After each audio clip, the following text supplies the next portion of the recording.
Découverte d'un atelier d'alphabétisation au Mans de l'association Femmes Relais Sarthe. Des cours qui se sont professionnalisés au fil des années. Michael Texier. Le français, on s'y casse les dents facilement. Pour payer. C'est la façon de... Pour ceux qui n'y connaissent rien, le meilleur moyen d'apprendre, c'est de passer par l'image. Donc vous voyez, monsieur et la dame, ils ont déposé les vêtements quand ils rentrent chez eux. Et un petit peu plus loin là, qu'est-ce qu'on remarque? On travaille beaucoup à partir de l'image, oui, c'est un outil pratique, permet de bien visualiser.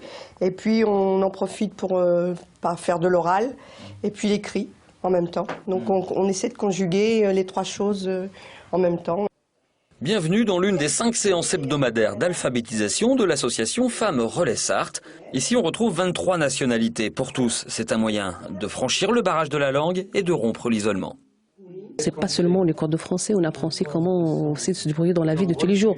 Comment partir au marché, comment prendre le tram, comment appeler un médecin, prendre rendez-vous. Voilà, même on apprend même à compter, voilà, à passer un coup de fil. C'est rien, mais vraiment c'est énorme, énorme. Dans ce groupe, le niveau est plus avancé.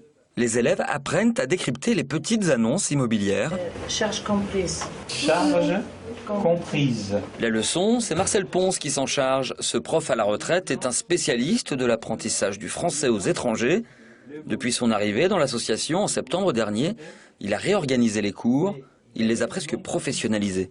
Depuis quelques années, un cadre européen commun de référence a été mis en place et il a explicité les progressions d'apprentissage. Que doit-on enseigner en premier? Et effectivement, ce sont non pas des apprentissages classiques ou académiques, mais ce sont des actes de communication.